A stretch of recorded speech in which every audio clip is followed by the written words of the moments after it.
أكيد جربت قبل كده تدخل مطعم غالي ومشهور وتطلب أحسن أكل عندهم، وبالرغم من إن كل حاجة عندهم مثالية وبالورقة والقلم والمكونات درجة أولى، بس أول ما تبدأ تاكل تحس إن في حاجة ناقصة.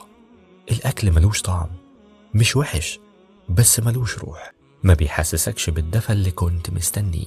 وفي المقابل ممكن تكون أكلت أكلة بسيطة جدا، شوية جبنة وعيش أو طبق خضار من إيد والدتك أو حد بيحبك، وتلاقي نفسك بتقول دي أحلى أكلة أكلتها في حياتي. السر هنا عمره ما كان في المقادير ولا في جودة الفرن، السر كان في النفس وفي الحب اللي اتطبخت بيه الأكلة دي وفي الضحكة اللي كانت موجودة على السفرة.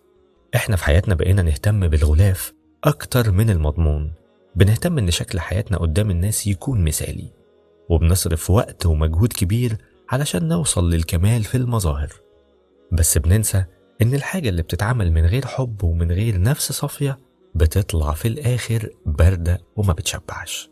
الحياة طعم، والطعم ده بيجي من الرضا ومن القعدة مع ناس بنحبهم وبنكون معاهم على طبيعتنا. القيمة مش في الحاجة اللي بنملكها، القيمة في الإحساس اللي بنعيشه وإحنا بنملكها. ممكن تعيش في قصر بس تحس بضيق، وممكن تقعد على رصيف مع صاحب جدع وتحس إنك ملكت الدنيا. دور على النفس في حياتك، في شغلك وفي علاقاتك، لأن الحاجة اللي بتتعمل بقلب هي بس اللي طعمها بيفضل في الروح ما بيروحش.